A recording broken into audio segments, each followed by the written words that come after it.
कबीर सात समुंदै मस करो, कलम करो बनराय। बसुदा कागद जो करो, हर जस लिखण ना जाय। बाणी गुरु गुरु है बाणी, विच बाणी अमृत सारे।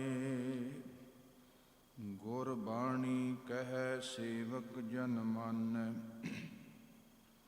परतख गुरु निस्तारे।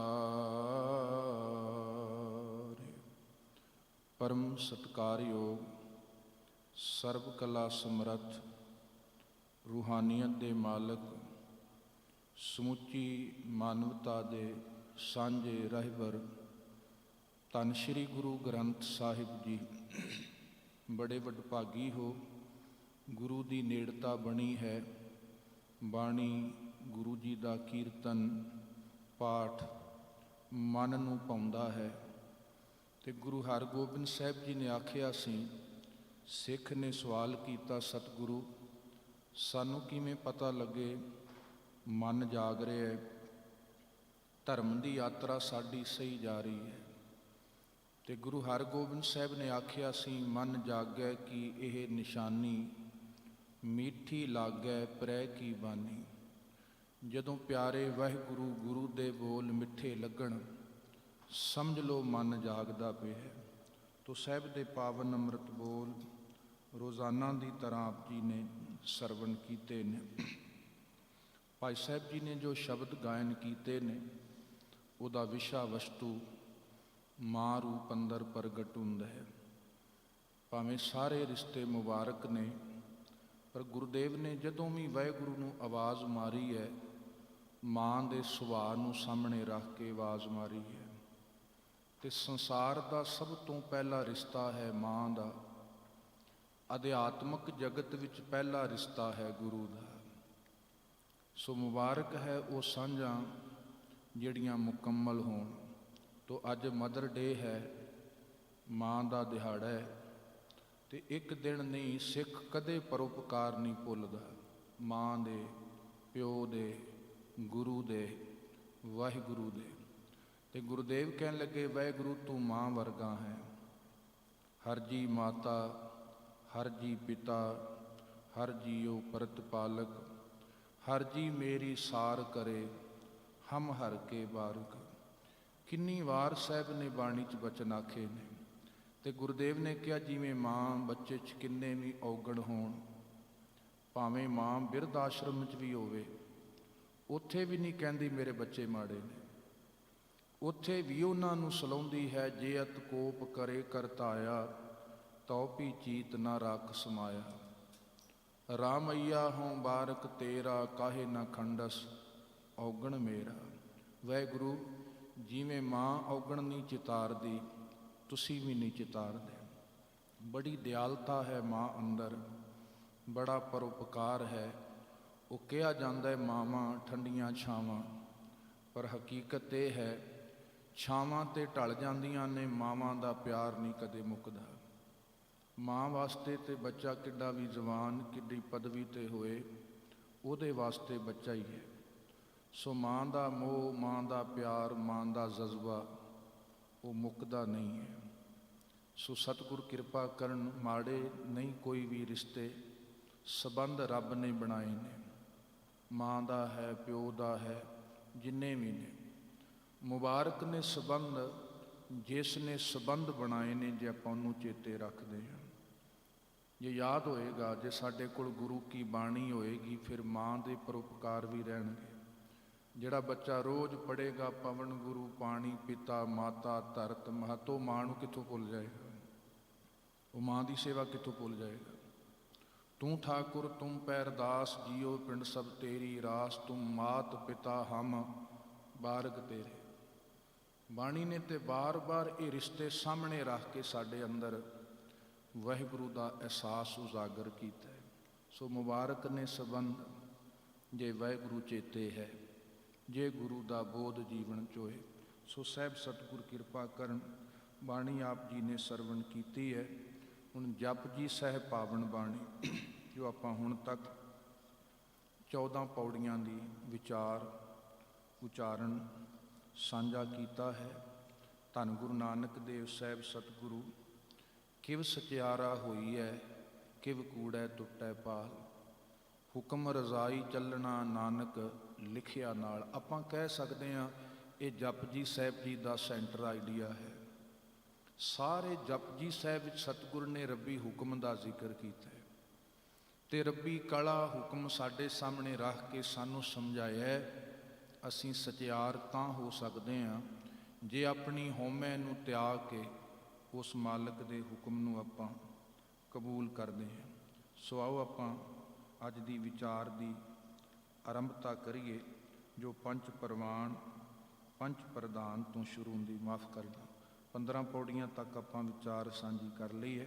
ਸਾਰੇ ਪਿਆਰ ਸਹਿਤ ਆਖੋ ਜੀ ਸਤਨਾਮ ਸ਼੍ਰੀ ਵਾਹਿਗੁਰੂ। ਜਿਵੇਂ ਆਪਾਂ ਰੋਜ਼ਾਨਾ ਬਾਣੀ ਦਾ ਪਾਠ ਨਾਲ ਨਾਲ ਕਰਦੇ ਹਾਂ ਤਾਂ ਜੋ ਆਪਾਂ ਇਸ ਸਮੇਂ ਦਾ ਲਾਹਾ ਲੈ ਲਈਏ। ਕੋਈ ਗੱਲ ਨਹੀਂ, ਪਾਠ ਘੱਟ ਹੋ ਜਾਏਗਾ, 1 ਪੌੜੀ 2 ਪੌੜੀ, ਜਿੰਨਾ ਪਿਆਰ ਆਰਾਮ ਨਾਲ ਆਪਾਂ ਬਾਣੀ ਸਮਝ ਲਈਏ ਕਿਉਂਕਿ ਇਹ ਸਾਡੀ ਮੂਲ ਬਾਣੀ ਹੈ। ਸੋ ਨਾਲ ਦੀ ਨਾਲ ਕੋਸ਼ਿਸ਼ ਹੁੰਦੀ ਹੈ ਸਾਡਾ ਉਚਾਰਨ ਵੀ ਹੁੰਦਾ ਰਹੇ। ਸੋ ਆਓ ਪਹਿਲੋਂ ਆਪਾਂ ਉਚਾਰਨ ਕਰਾਂਗੇ ਫਿਰ ਆਪਾਂ ਵਿਚਾਰ ਕਰਾਂਗੇ। ਪੰਜ ਪ੍ਰਵਾਨ ਪੰਜ ਪ੍ਰਧਾਨ, ਪੰਚੇ ਪਾਵੈਂ ਦਰਗਹ ਮਾਨ, ਪੰਚੇ ਸੋਹੈਂ ਦਰ ਰਾਜਾਨ, ਪੰਚਾਂ ਕਾ ਗੁਰ ਏਕ ਧਿਆਨ,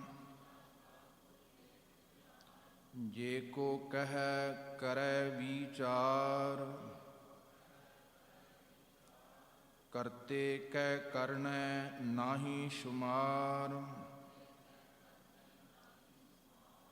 ਤੌਲ ਧਰਮ ਦਇਆ ਕਾ ਪੂਤ,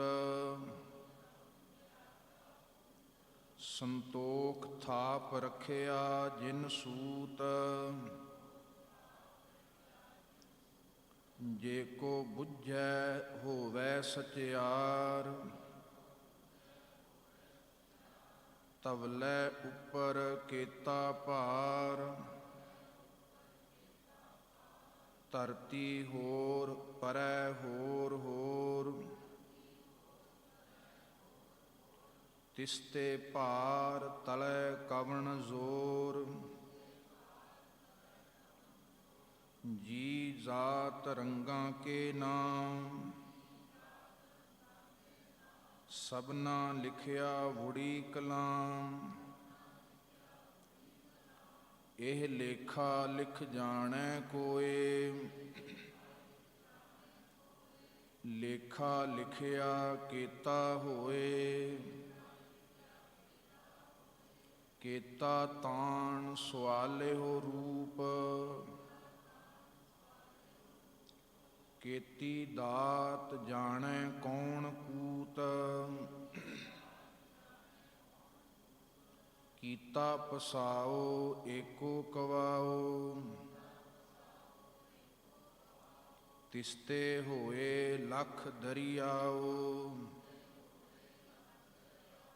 ਕੁਦਰਤ ਕਵਣ ਕਹਾਂ ਵਿਚਾਰ, ਵਾਰਿਆ ਨਾ ਜਾਵਾਂ ਏਕ ਵਾਰ, ਜੋ ਤੁਧ ਭਾਵੈ ਸਾਈ ਭਲੀ ਕਾਰ, ਤੂੰ ਸਦਾ ਸਲਾਮਤ ਨਿਰੰਕਾਰ। ਧੰਨ ਗੁਰੂ ਨਾਨਕ ਸਾਹਿਬ ਜੀ ਇਸ ਪਾਵਨ ਪੌੜੀ 'ਚ ਬਖਸ਼ਿਸ਼ ਕਰਦੇ ਨੇ ਕਿਉਂਕਿ ਸਾਰੀ ਜਪਜੀ ਸਾਹਿਬ ਦੀ ਬਾਣੀ ਇੱਕ ਪੌੜੀ ਅੱਗੇ ਪਿੱਛੇ ਜੁੜੀ ਹੋਈ ਹੈ। ਜਿਵੇਂ ਬਾਣੀ ਦੇ ਸ਼ਬਦ, ਹਰੇਕ ਸ਼ਬਦ ਆਪਣੇ ਆਪ ਦੇ ਵਿੱਚ ਮੁਕੰਮਲ ਇੱਕ ਸਿਧਾਂਤ ਸਾਡੇ ਸਾਹਮਣੇ ਰੱਖਦਾ ਹੈ, ਪਰ ਫਿਰ ਵੀ ਉਹ ਸ਼ਬਦ ਪਿੱਛੇ ਸ਼ਬਦ ਨਾਲ ਅੱਗੇ ਸ਼ਬਦ ਨਾਲ ਜੁੜਿਆ ਹੁੰਦਾ ਹੈ। ਇਸੇ ਤਰ੍ਹਾਂ ਜਪਜੀ ਸਾਹਿਬ ਸਤਿਗੁਰੂ ਜੀ ਇਸ ਪੌੜੀ 'ਚ ਬਖਸ਼ਿਸ਼ ਕਰਦੇ ਨੇ ਪੰਜ ਪ੍ਰਵਾਨ। ਪੰਜ ਕੌਣ ਨੇ? ਜੋ ਆਪਾਂ ਪਿੱਛੇ ਪੌੜੀਆਂ 'ਚ ਵਿਚਾਰਿਆ, ਜਿਨ੍ਹਾਂ ਨੇ ਸੁਣਿਆ ਹੈ, ਜਿਨ੍ਹਾਂ ਨੇ ਮੰਨਿਆ ਹੈ। ਪੰਚ ਦਾ ਅਰਥ ਹੁੰਦਾ ਹੈ ਸ਼੍ਰੋਮਣੀ। ਇਹ ਗਿਣਤੀਵਾਚਕ ਸ਼ਬਦ ਨਹੀਂ ਹੈ। ਪੰਚ ਜਿਵੇਂ ਆਪਾਂ ਪਿੰਡਾਂ ਦੇ ਪੰਚ ਸਰਪੰਚ ਚੁਣਦੇ ਹਾਂ, ਪੰਚ ਹੁੰਦਾ ਹੈ ਜੋ ਸ਼੍ਰੋਮਣੀ ਹੈ, ਮੋਹਤਬਰ ਹੈ, ਜਿਹਦਾ ਕਹਿਆ ਸਾਰੇ ਮੰਨਦੇ ਨੇ। ਸੋ ਪੰਚ ਪ੍ਰਵਾਨ, ਪੰਚ ਪ੍ਰਧਾਨ, ਗੁਰੂ ਦੀ ਸਿੱਖਿਆ ਮੱਤ ਲੈਣ ਵਾਲੇ, ਜੋ ਹੁਕਮ ਰਜਾਈ ਵਿੱਚ ਚੱਲਦੇ ਨੇ, ਸ੍ਰੇਸ਼ਟ ਪੁਰਸ਼ ਨੇ, ਪ੍ਰਵਾਨ ਨੇ, ਤੇ ਸਾਹਿਬ ਕਹਿੰਦੇ ਪ੍ਰਧਾਨ ਨੇ, ਬੜੇ ਮੋਹਤਬਰ। ਉਹ ਸਦਾ ਹੀ ਉਹਨਾਂ ਕੋਲ ਉਹ ਪਦਵੀ ਮਾਲਕ ਵੱਲੋਂ ਬਖਸ਼ੀ ਹੁੰਦੀ ਹੈ। ਪੰਚੇ ਭਾਵੇਂ ਦਰਗਾਹ ਮਾਨ, ਜਿਹੜੇ ਉਹ ਪੰਚ ਨੇ, ਸ਼੍ਰੋਮਣੀ ਨੇ, ਮਹਾਨ ਨੇ, ਜਿਨ੍ਹਾਂ ਨੇ ਸੁਣਿਆ ਹੈ, ਮੰਨਿਆ ਹੈ। ਭਾਵੇਂ ਪਾਉਂਦੇ ਨੇ, ਦਰਗਾਹ, ਵੈਸੇ ਆਪਾਂ ਇਸ ਨੂੰ ਦਰਗਾਹ ਪੜ੍ਹਦੇ ਹਾਂ, ਹੁਣ ਵੀ ਆਵਾਜ਼ ਦਰਗਾਹ ਦੀ ਆਈ ਸੀ। ਅਸਲੇ ਸ਼ਬਦ ਜਿੱਥੋਂ ਆਇਆ ਹੈ ਨਾ, ਸਾਨੂੰ ਉਸੇ ਰੂਪ ਦੇ ਵਿੱਚ ਉਚਾਰਨ ਕਰਨਾ ਪਏਗਾ। ਕਿਸੇ ਵੀ ਮੁਸਲਮਾਨ ਵੀਰ ਨੂੰ ਪੁੱਛੋ, ਉਹ ਦਰਗਾਹ ਆਖਦਾ, ਦਰਗਾਹ ਕਦੇ ਨਹੀਂ ਕਹਿੰਦਾ। ਤੁਸੀਂ ਕਹੋਗੇ ਹਾਹੇ ਨੂੰ ਸਿਹਾਰੀ ਲੱਗੀ ਹੈ।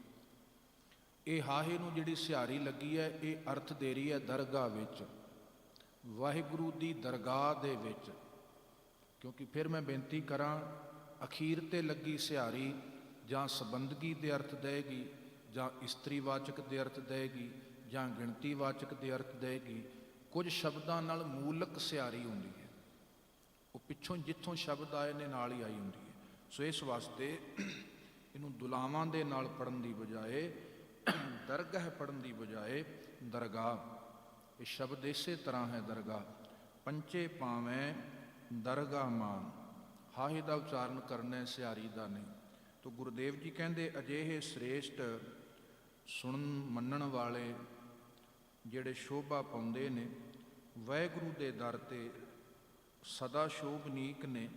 ਪੰਚੇ ਸੋਹੈਂ ਦਰ ਰਾਜ਼ਾਨ, ਗੁਰਦੇਵ ਜੀ ਕਹਿੰਦੇ ਰਾਜਿਆਂ ਦੇ ਦਰ 'ਤੇ ਸ਼ੋਭਨੀਕ, ਉਹਨਾਂ ਨੂੰ ਇਸੇ ਤਰ੍ਹਾਂ ਸ਼ੋਭਾ ਮਿਲਦੀ ਹੈ ਮਾਲਕ ਦੇ ਦਰ 'ਤੇ। ਸਭ ਥਾਵਾਂ 'ਤੇ ਸਤਿਗੁਰ ਕਹਿੰਦੇ ਉਹ ਪ੍ਰਮਾਣ ਨੇ। ਪੰਚਾਂ ਕਾ ਗੁਰ ਏਕ ਧਿਆਨ, ਅਜਿਹੇ ਜਿਹੜੇ ਸ੍ਰੇਸ਼ਟ ਪੁਰਸ਼ ਨੇ, ਉਹਨਾਂ ਦਾ ਧਿਆਨ ਇੱਕ ਹੀ ਹੁੰਦਾ, ਉਹਨਾਂ ਦਾ ਧਿਆਨ ਨਹੀਂ ਕਦੇ ਖਿੰਡਦਾ। ਬਾਹਰੋਂ ਜੋ ਮਰਜ਼ੀ ਵੇਖਣ, ਕੋਈ ਰੂਪ ਵੇਖਿਆ, ਕੋਈ ਰੰਗ ਵੇਖਿਆ, ਫੁੱਲ ਵੇਖ ਕੇ ਵੀ ਰੱਬ ਚੇਤੇ ਆਇਆ, ਕੰਡਾ ਵੇਖ ਕੇ ਵੀ ਉਹੀ ਚੇਤੇ ਆਇਆ। ਕਿਸੇ ਗਰੀਬੜੇ ਨੂੰ ਵੇਖਿਆ, ਇਹ ਵੀ ਕਿਹਾ ਵਾਹਿਗੁਰੂ ਤੇਰਾ ਰੰਗ ਹੈ। ਕਿਸੇ ਧਨੀ ਅਮੀਰ ਨੂੰ ਵੇਖਿਆ, ਇੱਕ ਦਾਤੇ, ਇੱਕ ਭੇਖਾਰੀ ਜੀ, ਸਭ ਤੇਰੇ ਚੋਜ ਵਿਡਾਣ। ਧਿਆਨ ਸਦਾ ਇੱਕ ਦਾ ਬਣਿਆ ਰਿਹਾ। ਗੁਰਦੇਵ ਜੀ ਕਹਿੰਦੇ ਉਹਨਾਂ ਕੋਲ ਗੁਰ ਸ਼ਬਦ ਦੀ ਜੁਗਤ ਇਸੇ ਰੂਪ ਦੀ ਹੈ। ਪੰਚਾਂ ਕਾ ਗੁਰ ਏਕ ਧਿਆਨ, ਸੁਰਤੀ ਦਾ ਕੇਂਦਰ ਕੇਵਲ ਗੁਰੂ ਸ਼ਬਦ ਹੁੰਦਾ। ਤੇ ਜਿਹਦੀ ਸੁਰਤੀ ਦਾ ਕੇਂਦਰ ਗੁਰੂ ਸ਼ਬਦ ਹੋਏ ਨਾ, ਉਹਦਾ ਧਿਆਨ ਇੱਕ 'ਚ ਸਦਾ ਰਹੇਗਾ। ਜਿਸ ਦੀ ਸੁਰਤ ਵਿੱਚ ਬਾਣੀ ਹੈ, ਤੇ ਬਾਣੀ 'ਚ ਕੀ ਹੈ? ਨਾਮ। ਬਾਣੀ ਕਿਹਦੀ? ਗੁਰੂ ਨੂੰ ਯਾਦ ਕਰਦੇ ਹਾਂ, ਕਿਹਦੀ ਯਾਦ ਆਉਂਦੀ? ਵਾਹਿਗੁਰੂ ਦੀ। ਆਪਣੇ ਆਪ ਵਾਹਿਗੁਰੂ ਚੇਤੇ ਆ ਜਾਂਦਾ ਹੈ। ਸੋ ਕੇਵਲ ਗੁਰ ਸ਼ਬਦ ਹੀ ਸਾਹਿਬ ਜੀ ਕਹਿੰਦੇ ਉਹਨਾਂ ਦੀ ਸੁਰਤ ਦਾ ਕੇਂਦਰ ਹੁੰਦਾ। ਜੇ ਕੋ ਕਹੈ ਕਰੈ ਵਿਚਾਰ, ਦੁਲਾਵਾਂ ਲੱਗੀਆਂ ਨੇ ਕਰੈ, ਵਿਚਾਰ ਵਾਵੇ ਨੂੰ ਬਿਹਾਰੀ ਲੱਗੀ ਹੈ। ਸੋ ਉਸੇ ਤਰ੍ਹਾਂ ਆਪਾਂ ਉਚਾਰਨ ਕਰਨਾ। ਹੁਣ ਇਹ ਨਹੀਂ ਵੀ ਜਿਹੜੇ ਪ੍ਰਵਾਨ ਹੋ ਗਏ, ਰੱਬ ਦੀ ਦਰਗਾਹ 'ਤੇ ਸੁਰਖਰੂ ਹੋ ਗਏ, ਬੜੀ ਸ੍ਰੇਸ਼ਟ ਮੱਤ ਮਿਲ ਗਈ। ਹੁਣ ਗੁਰਦੇਵ ਜੀ ਕਹਿੰਦੇ ਪਰ ਉਸ ਮਾਲਕ ਨੂੰ ਕੋਈ ਨਹੀਂ ਕਥਨ ਕਰ ਸਕਦਾ। ਕਰਤੇ ਵਾਹਿਗੁਰੂ ਕਾਲ ਪੁਰਖ ਦਾ ਬਣਾਇਆ ਜਿੰਨਾ ਇਹ ਪਸਾਰਾ ਹੈ। ਗੁਰਦੇਵ ਜੀ ਕਹਿੰਦੇ ਉਹ ਬੜਾ ਬੇਅੰਤ ਹੈ। ਜਿਵੇਂ ਇੱਕ ਨਦੀ ਸਮੁੰਦਰ 'ਚ ਲੀਨ ਤਾਂ ਹੁੰਦੀ ਹੈ, ਪਰ ਸਮੁੰਦਰ ਦਾ ਅੰਤ ਨਹੀਂ ਪਾ ਸਕਦੀ। ਇਸੇ ਤਰ੍ਹਾਂ ਰੱਬ ਦੇ ਪਿਆਰੇ ਲੀਨ ਤੇ ਹੋ ਗਏ ਵਾਹਿਗੁਰੂ 'ਚ। ਕਦੇ ਉਹਨਾਂ ਨੇ ਰੱਬ ਬਾਰੇ ਕੋਈ ਨਿਰਧਾਰਤ ਗੱਲ ਨਹੀਂ ਕੀਤੀ ਕਿ ਕਿੱਥੇ ਰਹਿੰਦਾ ਹੈ, ਕੈਸਾ ਰੂਪ ਹੈ। ਕਿਤੇ ਵੀ ਗੁਰੂ ਕੀ ਪਾਵਨ ਬਾਣੀ 'ਚ ਕੋਈ ਐਸਾ ਦਾਵਾ ਨਹੀਂ ਮਿਲਦਾ। ਤੋ ਸਾਹਿਬ ਕਹਿੰਦੇ ਜੇ ਕੋ ਕਹੈ ਕਰੈ ਵਿਚਾਰ, ਕਰਤੇ ਕੈ ਕਰਨੈ। ਕਰਨੈ ਦਾ ਅਰਥ ਹੈ ਉਹਦੇ ਕੀਤੇ ਹੋਏ ਨੇ। ਨਾ ਹੀ ਸ਼ੁਮਾਰ, ਸੱਸੇ ਨੂੰ ਥੋੜ੍ਹਾ ਜਿਹਾ ਆਪਾਂ ਨਾਸਕੀ ਉਚਾਰਨ ਪੜਾਂਗੇ। ਜਿਵੇਂ ਆਪਾਂ ਕਹਿੰਦੇ ਮਰਦਮ ਸ਼ੁਮਾਰੀ ਹੋਣੀ, ਸ਼ੁਮਾਰ, ਸ਼ੁਮਾਰੀ ਦਾ ਅਰਥ ਹੈ ਗਿਣਤੀ। ਗੁਰਦੇਵ ਕਹਿੰਦੇ ਜਿਹਦਾ ਕੋਈ ਅੰਦਾਜ਼ਾ ਹੀ ਨਹੀਂ, ਜਿਹਦੀ ਕੋਈ ਗਿਣਤੀ ਨਹੀਂ ਆਪਾਂ ਲਾ ਸਕਦੇ। ਉਸ ਕਰਤੇ ਦਾ ਅੰਦਾਜ਼ਾ ਕੀ ਲਾਉਣਾ ਹੈ, ਉਹਦੀ ਕਿਰਤ ਦਾ ਹੀ ਅੰਦਾਜ਼ਾ ਨਹੀਂ ਹੈ ਸਾਡੇ ਕੋਲ। ਕੋਈ ਨਾ ਜਾਣੈ ਤੇਰਾ ਕੀਤਾ ਕੇਵੜ ਚੀਰਾ। ਚੀਰਾ ਦਾ ਅਰਥ ਹੈ ਆ ਵਿਸਥਾਰ ਹੈ ਜਿੰਨਾ ਵਾਹਿਗੁਰੂ ਦਾ। ਸੋ ਕਰਤੇ ਕਹਿ ਕਰਨਾ ਨਾ ਹੀ ਸ਼ੁਮਾਰ, ਉਹਦਾ ਕੋਈ ਅੰਤ ਦਾ ਅੰਦਾਜ਼ਾ ਨਹੀਂ। ਹੁਣ ਲੋਕਾਂ ਨੇ ਅੰਦਾਜ਼ੇ ਲਾਏ ਨੇ, ਪੁਰਾਣੇ ਖਿਆਲ ਨੇ, ਅੱਜ ਵੀ ਪ੍ਰਚਲਿਤ ਨੇ। ਤੋ ਗੁਰਦੇਵ ਨੇ ਉਸ ਦਾ ਫਿਰ ਅੱਗੇ ਜ਼ਿਕਰ ਕੀਤਾ ਵੀ ਜਿਨ੍ਹਾਂ ਨੇ ਕਿਆਸ ਲਾਏ, ਅੰਦਾਜ਼ੇ ਲਾਏ, ਉਹਨਾਂ ਦੇ ਅੰਦਾਜ਼ਿਆਂ 'ਚ ਝੂਠ ਵਰਤਿਆ, ਸੱਚ ਨਹੀਂ ਵਰਤਿਆ। ਹੁਣ ਗੁਰਦੇਵ ਨੇ ਬਖਸ਼ਿਸ਼ ਕੀਤੀ, ਪੁਰਾਣਾ ਖਿਆਲ ਸੀ, ਉਹ ਧਰਤੀ ਹਿੱਲੀ, ਥੋੜ੍ਹਾ ਜਿਹਾ ਭੁਚਾਲ ਆਇਆ, ਲੋਕਾਂ ਨੇ ਕਿਹਾ ਧੌਲ ਨੇ ਸਿੰਘ ਬਦਲੇ। ਜਦੋਂ ਖਿਆਲ ਕੀਤਾ ਗਿਆ ਵੀ ਧਰਤੀ ਕਿਹਦੇ ਸਹਾਰੇ ਤੇ ਖਲੋਤੀ ਹੈ, ਜਿਹੜੇ ਵਿਦਵਾਨ ਪੰਡਤ, ਜਿਹੜੇ ਧਰਮ ਦੇ ਤੱਤਵੇਤਾ ਮੰਨੇ ਜਾਂਦੇ ਸਨ, ਉਹਨਾਂ ਨੇ ਖਿਆਲ ਦੇ ਦਿੱਤਾ ਵੀ ਧਰਤੀ ਹੈ ਬਲਦ ਦੇ ਸਿੰਘ ਦੇ ਸਹਾਰੇ ਤੇ ਖਲੋਤੀ ਹੈ। ਫਿਰ ਸਵਾਲ ਆਇਆ ਉਹ ਬਲਦ ਕਿੱਥੇ ਖਲੋਤਾ ਹੈ, ਉਹਦੇ ਥੱਲੇ ਹੋਰ ਧਰਤੀ ਹੈ। ਫਿਰ ਸਵਾਲ ਆਇਆ ਉਹਦੇ ਥੱਲੇ ਕੀ ਹੈ, ਫਿਰ ਬਲਦ ਹੈ, ਫਿਰ ਧਰਤੀ ਹੈ, ਫਿਰ ਬਲਦ ਹੈ। ਤੇ ਗੁਰਦੇਵ ਕਹਿੰਦੇ ਸਿਲਸਿਲਾ ਕਿਤੇ ਤੇ ਰੁਕਣਾ ਹੀ ਪਏਗਾ। ਤੋ ਗੁਰਦੇਵ ਨੇ ਉਹ ਕਿਆਸ ਸੀ ਜਿਹੜੇ, ਉਹਨਾਂ ਨੂੰ ਇੱਕ ਪਾਸੇ ਕਰਕੇ ਸਾਨੂੰ ਹਕੀਕਤ ਨਾਲ ਜੋੜਿਆ। ਸਾਹਿਬ ਕਹਿੰਦੇ ਅਸਲ ਵਿੱਚ ਧਰਤੀ ਹੈ ਨਾ ਜਿਹੜੀ, ਇਹ ਧੌਲ ਕਿਹੜੇ ਆਸਰੇ ਤੇ ਖਲੋਤੀ, ਧਰਮ ਰੂਪੀ ਧੌਲ। ਧੌਲ ਦਾ ਅਰਥ ਹੈ ਚਿੱਟਾ ਬਲਦ। ਤੋ ਗੁਰਦੇਵ ਜੀ ਕਹਿੰਦੇ ਧਰਤੀ ਜੋ ਸਨਾਤਨੀ ਮਤ ਹੈ, ਕਿਆਸ ਹੈ, ਇੱਕ ਧੌਲ ਨੇ ਆਪਣੇ ਸਿੰਘਾਂ ਤੇ ਥੰਮੀ ਹੋਈ ਹੈ। ਵਾਸਤਵ ਵਿੱਚ ਕੀ ਹੈ, ਧਰਮ ਹੀ ਉਹ ਧੌਲ ਹੈ। ਧਰਮ ਕੀ ਹੈ, ਵਾਹਿਗੁਰੂ ਦਾ ਹੁਕਮ। ਹੁਣ ਧਰਤੀ ਵੀ ਆਪਣੀ ਸਪੇਸ 'ਚ ਹੀ ਘੁੰਮ ਰਹੀ ਹੈ, ਜਿੱਦਾਂ ਬਾਕੀ ਗ੍ਰਹਿ ਨਛੱਤਰ ਘੁੰਮ ਰਹੇ ਨੇ। ਥੱਲੇ ਥੰਮ ਥੋੜ੍ਹਾ ਕੋਈ, ਪਿੱਲਰ ਥੋੜ੍ਹਾ ਨਹੀਂ ਕੋਈ। ਤੇ ਗੁਰੂ ਨਾਨਕ ਸਾਹਿਬ ਕਹਿੰਦੇ ਸਿੱਧਾ ਤੁਸੀਂ ਰੱਬ ਨੂੰ ਕਿਉਂ ਨਹੀਂ ਸਵੀਕਾਰ ਕਰਦੇ, ਉਹਦੀ ਕਲਾ। ਹੋਰ ਗੱਲਾਂ ਕਰਨ ਦੀ ਬਜਾਏ ਸਿੱਧਾ ਵਾਹਿਗੁਰੂ ਦੇ ਧਰਮ ਨੂੰ, ਉਹਦੇ ਹੁਕਮ ਨੂੰ, ਉਹਦੀ ਕਲਾ ਨੂੰ ਆਪਾਂ ਕਬੂਲ ਕਰ ਲਈਏ ਤੇ ਚੰਗਾ ਹੋਏਗਾ। ਇਸ ਵਾਸਤੇ ਧਰਮ ਰੂਪੀ ਧੌਲ ਹੈ ਜਿਹੜਾ, ਸਤਿਗੁਰ ਕਹਿੰਦੇ ਉਹਦੇ ਤੇ ਇਹ ਧਰਤੀ ਖਲੋਤੀ ਹੈ। ਦਇਆ ਕਾ ਪੂਤ। ਹੁਣ ਜਿਹੜਾ ਧਰਮ ਹੈ, ਇਹਦੇ ਦੋ ਬੜੇ ਵੱਡੇ ਗੁਣ ਨੇ, ਸੰਤੋਖ ਤੇ ਦਇਆ। ਬਹੁਤ ਵੱਡੇ ਗੁਣ ਨੇ। ਸੰਤੋਖ ਕਹਿ ਲਈਏ ਆਪਣੇ ਵਾਸਤੇ ਹੈ, ਦਇਆ ਕਹੀਏ ਦੂਜੇ ਵਾਸਤੇ ਹੈ। ਦਇਆ ਚੋਂ ਸੇਵਾ ਪੈਦਾ ਹੁੰਦੀ ਹੈ। ਤੁਸੀਂ ਵੇਖੋ ਸੇਵਾ ਕਰੇਗਾ ਹੀ ਉਹ ਜਿਹਦੇ 'ਚ ਦਇਆ ਹੋਏਗੀ। ਤੇ ਸੰਤੋਖ ਚੋਂ ਸਿਮਰਨ ਪੈਦਾ ਹੁੰਦਾ ਹੈ। ਜਿਹੜਾ ਸੰਤੋਖੀ ਹੋਏਗਾ ਉਹ ਸਿਮਰਨ ਜ਼ਰੂਰ ਕਰੇਗਾ, ਉਹ ਸ਼ੁਕਰਾਨਾ ਜ਼ਰੂਰ ਕਰੇਗਾ, ਵਾਹਿਗੁਰੂ ਆ ਵੀ ਤੇਰਾ ਹੈ, ਆ ਵੀ ਤੇਰਾ ਹੈ, ਆ ਵੀ ਤੇਰਾ ਹੈ। ਸੋ ਦਇਆ ਚੋਂ ਸੇਵਾ ਪੈਦਾ ਹੋਈ, ਸੰਤੋਖ ਚੋਂ ਸਿਮਰਨ ਪੈਦਾ ਹੋਇਆ। ਇਹ ਬੜੇ ਵੱਡੇ ਦੈਵੀ ਗੁਣ ਨੇ। ਤੇ ਸਤਿਗੁਰ ਕਹਿਣ ਲੱਗਿਆ ਧੌਲ ਰੂਪੀ ਧਰਮ ਹੈ ਜਿਹੜਾ, ਇਸ ਸਭ ਕੁਝ ਰੱਬੀ ਦਇਆ ਚੋਂ ਪੈਦਾ ਹੋਇਆ। ਉਹਨੂੰ ਫੋਰਸ ਨਹੀਂ ਕੀਤਾ ਕਿਸੇ ਨੇ। ਆ ਜਿੰਨਾ ਕੁਝ ਇਹ ਰੱਬ ਦੀ ਹੀ ਦਇਆ ਹੈ, ਸਾਨੂੰ ਸਵਾਸ ਆ ਰਿਹਾ। ਵਾਹਿਗੁਰੂ ਦੀ ਦਇਆ ਹੈ, ਸਭ ਕੁਝ ਚੱਲ ਰਿਹਾ। ਭੈ ਵਿੱਚ ਪਵਨ ਵਹਿ ਸਦਵਾਓ, ਭੈ ਵਿੱਚ ਚੱਲੈ ਲੱਖ ਦਰਿਆਓ। ਇੱਕ ਸੈਕਿੰਡ ਵੀ ਜੇ ਸੂਰਜ ਆਪਣੀ ਚਾਲ ਵਧਾ ਘਟਾ ਲਏ ਤੇ ਸਾਡੇ ਕੈਲੰਡਰ ਛਪਾਏ ਦੇ ਛਪਾਏ ਜ਼ੀਰੋ ਹੋ ਜਾਣੇ ਨੇ, ਕੋਈ ਵੈਲਿਊ ਨਹੀਂ ਰਹਿ ਜਾਣੀ ਉਹਦੀ। ਜੋ ਵੀ ਅਸੀਂ ਅਨੁਮਾਨ ਲਾਏ ਨੇ ਉਹ ਰੱਬ ਦੇ ਧਰਮ ਨੂੰ ਸਾਹਮਣੇ ਰੱਖ ਕੇ ਲਾਏ ਨੇ, ਉਹਦੀ ਮਰਿਆਦਾ ਨੂੰ ਸਾਹਮਣੇ ਰੱਖ ਕੇ ਲਾਏ ਨੇ। ਤੋ ਗੁਰਦੇਵ ਕਹਿੰਦੇ ਧਰਮ ਹੈ ਦਇਆ ਕਾ ਪੂਤ। ਜਿੰਨਾ ਧਰਤੀ ਦਾ ਸਹਾਰਾ ਧਰਮ ਹੈ, ਇਹ ਦਇਆ ਤੋਂ ਉਪਜਦਾ ਹੈ। ਸੰਤੋਖ ਥਾਪ ਰੱਖਿਆ ਜਿਨ ਸੂਤ।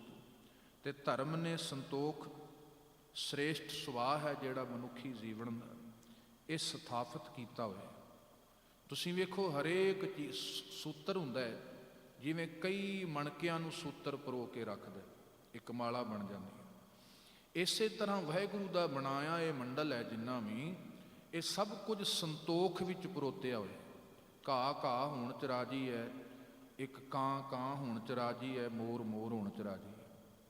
ਜੇ ਨਹੀਂ ਰਾਜੀ ਤੇ ਬੰਦੇ ਦਾ ਮਨ ਹੀ ਨਹੀਂ ਰਾਜੀ ਹੁੰਦਾ। ਤਨ ਤੇ ਰੱਬ ਦੇ ਭਾਣੇ ਚ ਵਰਤ ਹੀ ਰਹੇ।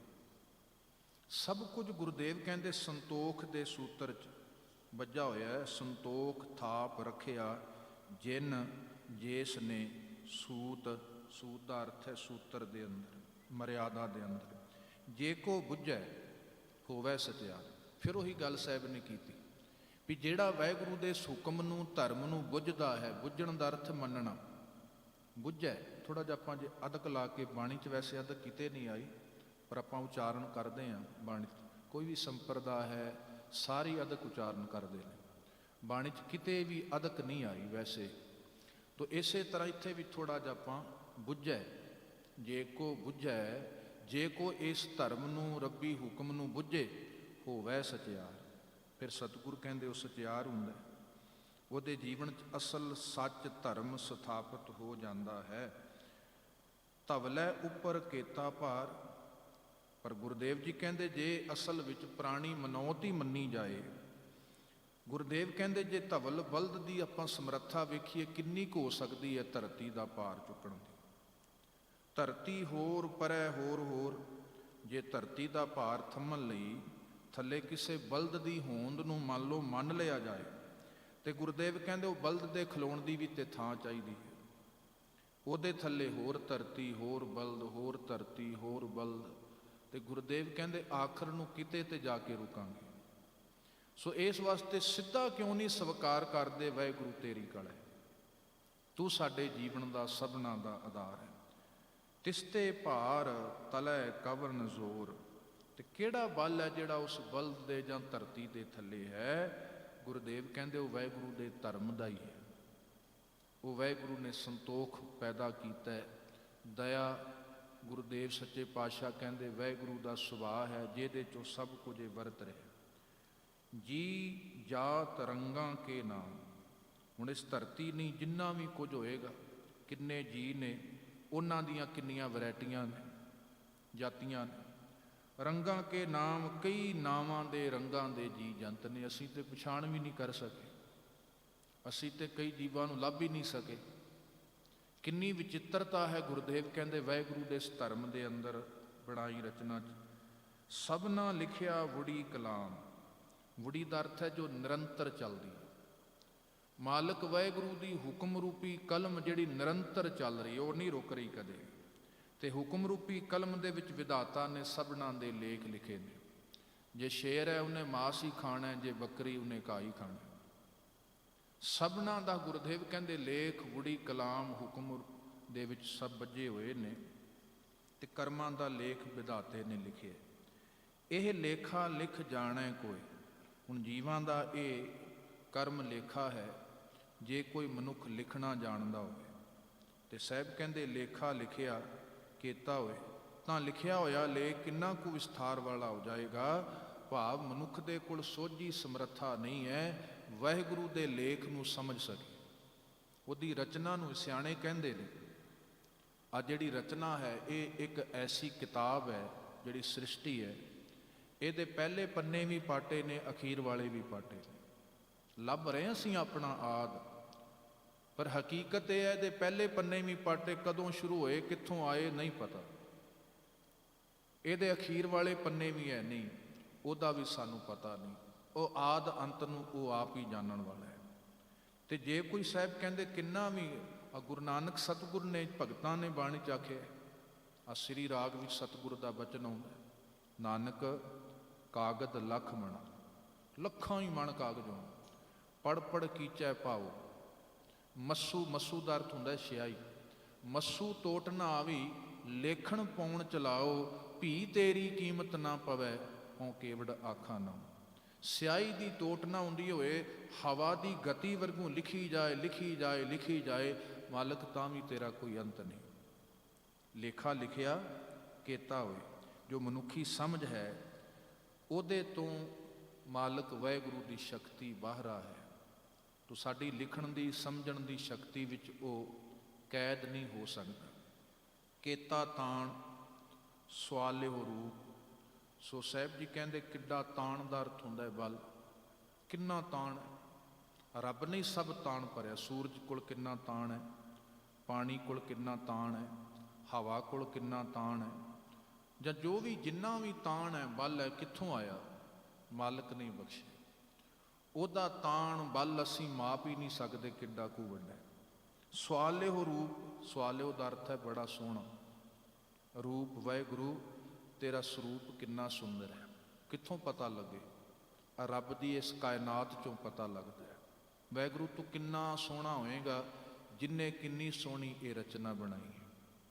ਜਿੱਡਾ ਕੋਈ ਚਿੱਤਰ ਸੋਹਣਾ ਹੋਏ, ਚਿੱਤਰਕਾਰ ਦੀ ਲਿਆਕਤ ਉਨੀ ਜ਼ਿਆਦੀ ਹੁੰਦੀ ਹੈ। ਉੱਥੋਂ ਕਲਾ ਚੋਂ ਹੀ ਕਲਾਕਾਰ ਦਾ ਪਤਾ ਲੱਗਦਾ। ਜਿੱਡੀ ਕਲਾ ਵੱਡੀ ਹੋਏ ਉੱਡਾ ਕਲਾਕਾਰ ਵੱਡਾ ਹੁੰਦਾ ਹੈ। ਤੇ ਆ ਕਿੱਡੀ ਵੱਡੀ ਕਲਾ ਹੈ ਜਿਹੜੀ ਸਿਰਜਣਾ ਹੈ, ਇੱਥੋਂ ਪਤਾ ਲੱਗਦਾ ਉਹ ਕਲਾਕਾਰ ਕਿੱਡਾ ਵੱਡਾ, ਜਿਹਨੂੰ ਸਾਹਿਬ ਜੀ ਕਹਿੰਦੇ ਸਰਬ ਕਲਾ ਸਮਰੱਥ। ਉਹ ਸਾਰੀਆਂ ਕਲਾਵਾਂ ਦਾ ਸਮਰੱਥ। ਤੇ ਸਾਹਿਬ ਆਖਦੇ ਬੜਾ ਸੋਹਣਾ ਰੂਪ ਹੈ, ਕੇਤੀ ਦਾਤ ਜਾਣੈ ਕੌਣ ਕੂਤ। ਕੂਤ ਦਾ ਅਰਥ ਹੁੰਦਾ ਹੈ ਅੰਦਾਜ਼ਾ ਲਾਉਣਾ। ਵਾਹਿਗੁਰੂ ਦੀ ਸਾਹਿਬ ਜੀ ਕਹਿੰਦੇ ਕਿੱਡੀ ਵੱਡੀ ਦਾਤ ਹੈ, ਇਸ ਦਾ ਅੰਦਾਜ਼ਾ ਕੌਣ ਲਾ ਸਕਦਾ। ਕੂਤ ਅੰਦਾਜ਼ਾ ਲਾਉਣਾ, ਕਿਸੇ ਕੋਲ ਸਮਰੱਥਾ ਨਹੀਂ ਹੈ ਉਹਦਾ ਅੰਦਾਜ਼ਾ ਲਾਇਆ ਜਾ ਸਕੇ। ਕੀਤਾ ਪਸਾਓ ਏਕੋ ਕਵਾਓ। ਸਾਹਿਬ ਕਹਿੰਦੇ ਕਰਤਾਰ ਜੀ ਆ ਜਿੰਨਾ ਪਸਾਰਾ ਹੈ ਤੁਹਾਡੇ ਇੱਕੋ ਹੀ ਕਵਾਓ। ਕਵਾਓ ਦਾ ਵੈਸੇ ਅਰਥ ਹੁੰਦਾ ਹੈ ਬੋਲ। ਬੋਲ ਦਾ ਅਰਥ ਹੈ ਹੁਕਮ। ਵਾਹਿਗੁਰੂ ਦੇ ਹੁਕਮ ਚੋਂ ਹੀ ਸਾਰਾ ਇਹ ਪਸਾਰਾ ਹੋਇਆ ਜਿੰਨਾ ਵੀ ਹੈ। ਗੁਰਦੇਵ ਕਹਿੰਦੇ ਤਿਸਤੇ ਹੋਏ ਲੱਖ ਦਰਿਆਓ। ਲੱਖਾਂ ਹੀ ਦਰਿਆਵਾਂ ਜ਼ਿੰਦਗੀ ਦੇ ਦਰਿਆ। ਕਿਹੜੇ ਦਰਿਆ? ਆ ਚੇਤਨਤਾ ਦੇ। ਕਿੰਨੀਆਂ ਜ਼ਿੰਦਗੀਆਂ ਦੇ ਦਰਿਆ ਵਹਿ ਰਹੇ ਨੇ, ਆਪਾਂ ਤੇ ਗਿਣ ਹੀ ਨਹੀਂ ਸਕਦੇ। ਕਿੰਨੇ ਅੰਡਿਆਂ ਤੋਂ, ਕਿੰਨੇ ਪੇਟ ਤੋਂ, ਕਿੰਨੇ ਉਤਪਜ ਤੋਂ, ਕਿੰਨੇ ਸੇਤਜ ਤੋਂ, ਕਿੰਨੇ ਜੀ ਜੰਤ ਨੇ। ਕੇਤੀਆਂ ਖਾਣੀ, ਕੇਤੀਆਂ ਬਾਣੀ, ਕੇਤੇ ਪਾਦ ਨਰਿੰਦ। ਸੋ ਸਾਹਿਬ ਕਹਿੰਦੇ ਉਹ ਜਿਹੜੇ ਜੀਵਨ ਦੀਆਂ ਧਾਰਾਵਾਂ ਨੇ ਉਹਦਾ ਅਸੀਂ ਅੰਦਾਜ਼ਾ ਵੀ ਨਹੀਂ ਲਾ ਸਕਦੇ। ਕੁਦਰਤ ਕਵਣ ਕਹਾਂ ਵਿਚਾਰ। ਕੁਦਰਤ ਦੇ ਦੋ ਅਰਥ ਨੇ ਬਾਣੀ। ਜਦੋਂ ਆਪਾਂ ਆਸਾ ਕੀ ਵਾਰ ਦਾ ਰਹਾਉ ਦਾ ਬੰਦ ਪੜ੍ਹਦੇ ਹਾਂ, ਕੁਦਰਤ ਉੱਥੇ ਵੀ ਜ਼ਿਕਰ ਆਉਂਦਾ। ਬਲਿਹਾਰੀ ਕੁਦਰਤ ਵਸਿਆ ਤੇਰਾ ਅੰਤ ਨਾ ਜਾਈ ਲਖਿਆ। ਉੱਥੇ ਕੁਦਰਤ ਦਾ ਅਰਥ ਹੈ ਨੇਚਰ। ਆ ਜਿੰਨੀ ਕਾਦਰ ਦੀ ਕੁਦਰਤ ਹੈ। ਇੱਥੇ ਕੁਦਰਤ ਦਾ ਅਰਥ ਹੁੰਦਾ ਹੈ ਤਾਕਤ। ਇੱਕ ਕੁਦਰਤ ਦਾ ਅਰਥ ਹੈ ਤਾਕਤ, ਇੱਕ ਕੁਦਰਤ ਦਾ ਅਰਥ ਹੈ ਸ੍ਰਿਸ਼ਟੀ ਆ ਜਿਹੜਾ ਨੇਚਰ ਹੈ। ਸੋ ਇੱਥੇ ਇਹਦਾ ਅਰਥ ਬਣਦਾ ਹੈ ਤਾਕਤ। ਤੋ ਸਾਹਿਬ ਕਹਿੰਦੇ ਮੇਰੇ ਕੋਲ ਕੀ ਤਾਕਤ ਹੈ? ਜੇ ਗੁਰੂ ਇਹ ਕਹਿ ਰਿਹਾ ਬਾਣੀ ਪੜ੍ਹਨ ਵਾਲਾ, ਗਾਉਣ ਵਾਲਾ, ਸੁਣਾਉਣ ਵਾਲਾ, ਕਿੱਥੇ ਮਾਣ ਕਰੇਗਾ? ਉਹਦੇ ਤੇ ਮਾਣ ਹੋ ਹੀ ਨਹੀਂ ਸਕਦਾ। ਜੇ ਗੁਰੂ ਕਹਿ ਰਿਹਾ ਤਵ ਪ੍ਰਸਾਦ, ਗੁਰ ਪ੍ਰਸਾਦ, ਗੁਰੂ ਬਾਰ-ਬਾਰ ਕਹਿ ਰਿਹਾ। ਸੋ ਕੁਦਰਤ ਕਵਣ ਕਹਾਂ ਵਿਚਾਰ। ਮੇਰੀ ਕੀ ਸਮਰੱਥਾ ਹੈ ਮੈਂ ਬਿਆਨ ਕਰ ਸਕਾਂ। ਵਾਰਿਆ ਨਾ ਜਾਵਾਂ ਏਕ ਵਾਰ। ਮੈਂ ਵਾਹਿਗੁਰੂ ਕਾਲ ਪੁਰਖ ਗਿਣਤੀਆਂ ਮਿਣਤੀਆਂ ਛੱਡ ਕੇ ਜੇ ਕੁਰਬਾਨ ਜਾਵਾਂ ਤੇਰੇ ਤੋਂ ਤਾਂ ਵੀ ਨਹੀਂ ਜਾ ਸਕਦਾ। ਤੇਰੇ ਤੋਂ ਪੂਰਨ ਤੌਰ ਤੇ ਵਾਰਨੇ ਵੀ ਨਹੀਂ ਜਾਇਆ ਜਾ ਸਕਦਾ। ਵਾਹਿਗੁਰੂ ਜੋ ਤੁਧ ਭਾਵੈ ਸਾਈ ਭਲੀ ਕਾਰ। ਇਹਦਾ ਉਚਾਰਨ ਸਾਈ ਹੈ। ਸਾਈ ਦਾ ਅਰਥ ਹੈ ਉਹੀ। ਇੱਕ ਸ਼ਬਦ ਆਏਗਾ ਸਾਈਂ। ਤੂੰ ਕਰਤਾ ਸਚਿਆਰ ਮੈਂਡਾ ਸਾਈਂ। ਉੱਥੇ ਸਾਈਂ ਦਾ ਅਰਥ ਹੈ ਮਾਲਕ।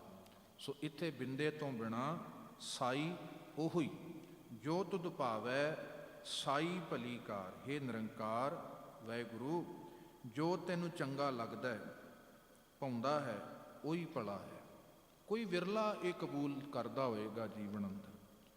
ਨਹੀਂ ਤੇ ਬੰਦੇ ਦੇ ਦੁੱਖਾਂ ਦਾ ਕਾਰਨ ਹੀ ਸਭ ਤੋਂ ਵੱਡਾ ਇਹ ਹੈ ਵੀ ਮੇਰੀ ਮਰਜ਼ੀ ਚੱਲ ਜਾਏ। ਬੰਦਾ ਦੁਖੀ ਤਾਂ ਅੱਜ ਕੱਲ੍ਹ ਵੀ ਮੇਰੇ ਅਨੁਸਾਰ ਕਿਉਂ ਨਹੀਂ ਹੋ ਰਿਹਾ। ਸੁਖੀ ਉਹ ਹੋਏਗਾ ਜਿਹੜਾ ਕਹੇਗਾ ਵਾਹਿਗੁਰੂ ਜੋ ਤੁਧ ਭਾਵੈ ਸਾਈ ਭਲੀ ਕਾਰ। ਚੰਗਾ ਹੈ ਜੋ ਤੈਨੂੰ ਪਾਇਆ ਹੈ ਹੋ ਰਿਹਾ, ਉਹੀ ਚੰਗਾ ਹੈ। ਤੇ ਗੁਰਦੇਵ ਆਖਦੇ ਨੇ ਵਾਹਿਗੁਰੂ ਕਾਰ ਨੂੰ ਮਾੜਾ ਨਹੀਂ ਕਹਿ ਸਕਦੇ। ਰੱਬ ਦਾ ਪਿਆਰਾ ਰੱਬ ਦੀ ਕਾਰ ਨੂੰ ਕਦੇ ਵੀ ਨਿੰਦਦਾ ਨਹੀਂ ਹੈ, ਮਾੜਾ ਨਹੀਂ ਕਦੇ ਵੀ ਆਖਦਾ। ਭਲਾ ਹੈ ਤੇਰੇ ਹੁਕਮ ਦੇ ਵਿੱਚ। ਆ ਜਿੰਨੀ ਕੁਦਰਤ ਬਣਦੀ ਪਈ ਹੈ, ਚੱਲਦੀ ਪਈ ਹੈ, ਤੂੰ ਸਦਾ ਸਲਾਮਤ ਨਿਰੰਕਾਰ। ਇਹ ਆਵਾਜ਼ ਮਾਰੀ, ਸੰਬੋਧਨ ਕੀਤਾ ਹੈ। ਹੇ ਮੇ ਨਿਰੰਕਾਰ ਵਾਹਿਗੁਰੂ ਕਾਲ ਪੁਰਖ। ਸਭ ਕੁਝ ਬਣ ਮਿਟ ਰਿਹਾ, ਚੱਲ ਰਿਹਾ। ਜੋ ਚੱਲ ਰਿਹਾ ਉਹ ਸੰਸਾਰ ਹੈ, ਜੋ ਅਚਲ ਹੈ ਉਹ ਨਿਰੰਕਾਰ ਹੈ। ਆ ਚੱਲ ਰਿਹਾ ਨਾ, ਸਾਡੇ ਸਵਾਸ ਚੱਲ ਰਹੇ, ਜੀਵਨ ਹੈ ਸਾਡਾ। ਸੋ ਚੱਲ ਰਿਹਾ ਸੰਸਾਰ 'ਚ ਸਭ ਕੁਝ ਚੱਲ ਰਿਹਾ। ਦਿਨ ਰਵ ਚੱਲੈ, ਨਿਸੱਸ ਚੱਲੈ, ਤਾਰਿਕਾ ਲੱਖ ਬਲੋਏ। ਧਰਤੀ ਦੀ ਪਰਿਕਰਮਾ ਚੰਦਰਮਾ ਕਰਦਾ, ਧਰਤੀ ਸੂਰਜ ਦੀ ਕਰਦਾ, ਸੂਰਜ ਆਪਣੀ ਧੁਰੀ ਤੇ ਘੁੰਮਦਾ, ਗਲੈਕਸੀ ਘੁੰਮਦੀ, ਮਿਲਕੀ ਵੇ, ਜੋ ਵੀ ਵੇਖੋ ਚੱਲ ਰਿਹਾ ਸਭ ਕੁਝ। ਤੇ ਸਤਿਗੁਰ ਕਹਿੰਦੇ ਜੋ ਚੱਲ ਰਿਹਾ ਹੈ ਉਹ ਵਿਨਸਦਾ ਜ਼ਰੂਰ ਹੈ, ਬਦਲਦਾ ਜ਼ਰੂਰ ਹੈ।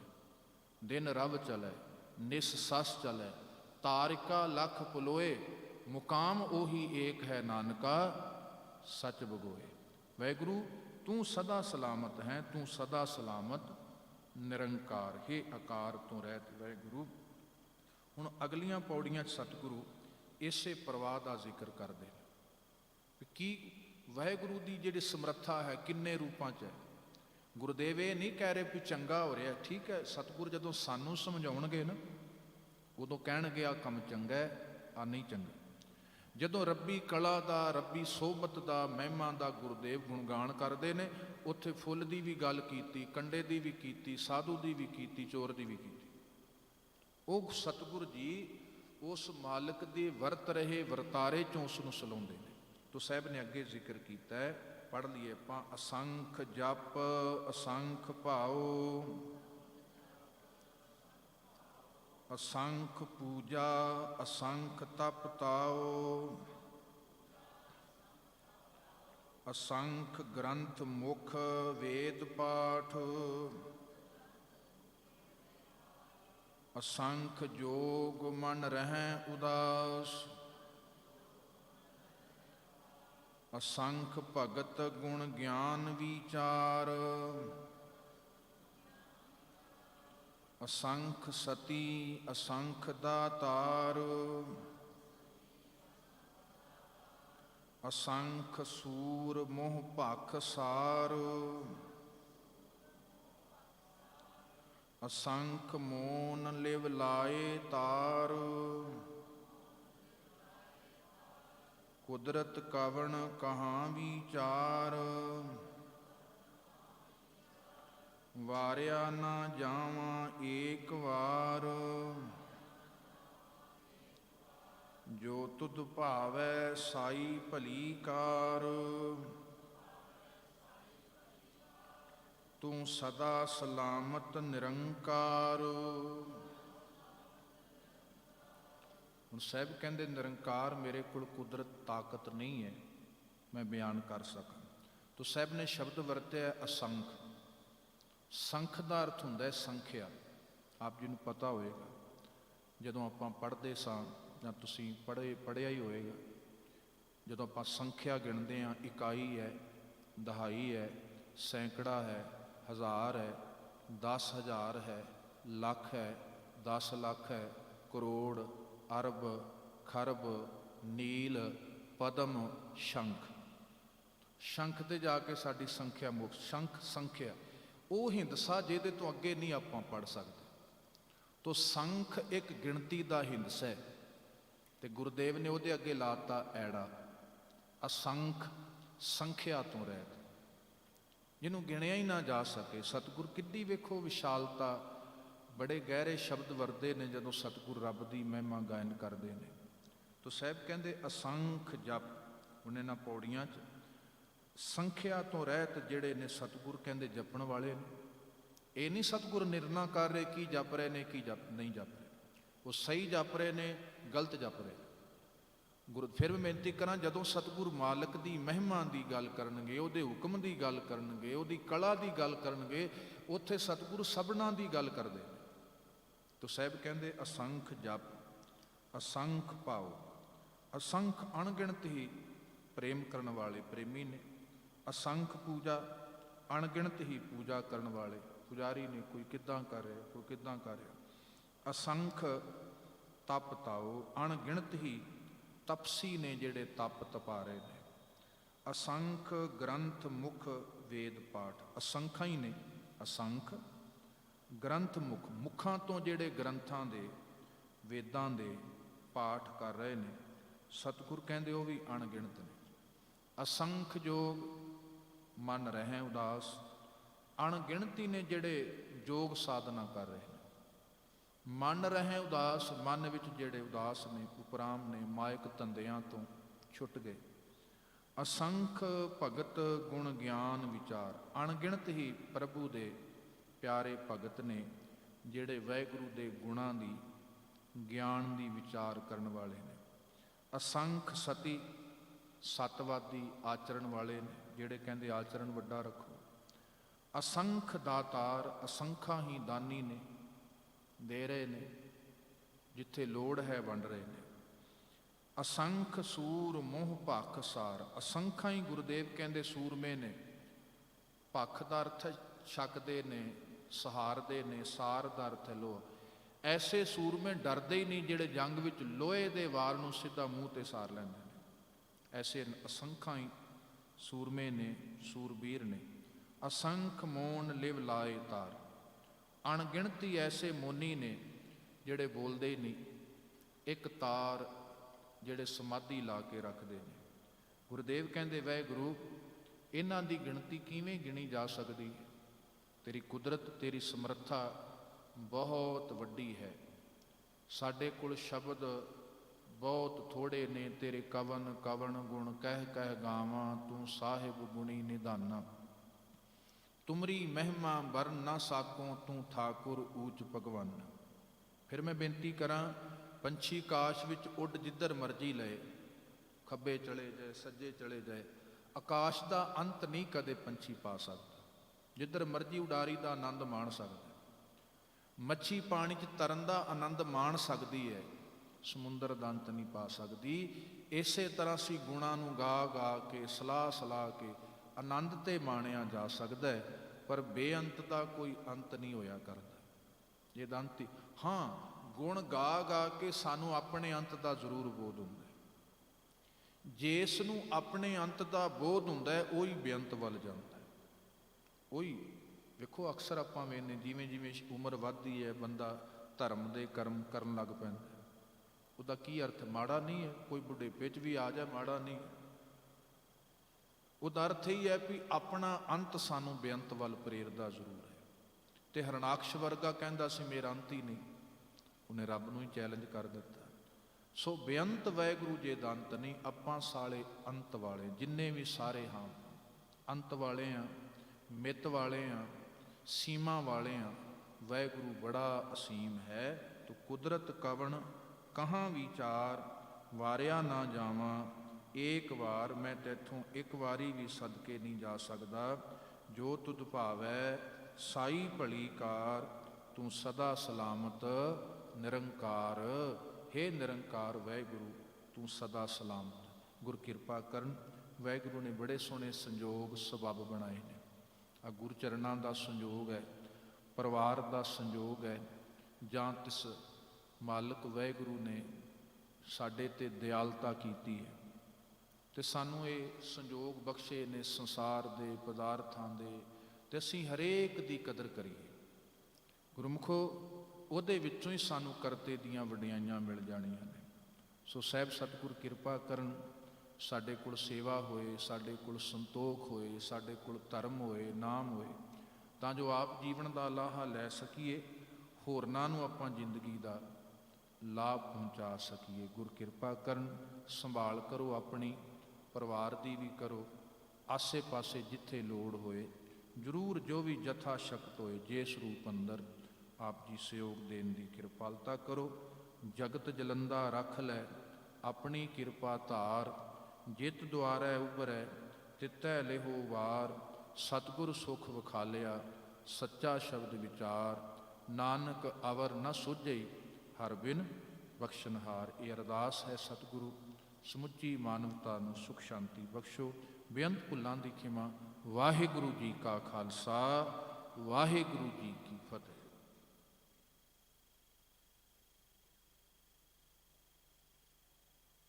ਸ਼੍ਰੀ ਵਾਹਿਗੁਰੂ ਸਾਹਿਬ ਜੀ। ਡੰਡੌਤ ਬੰਦ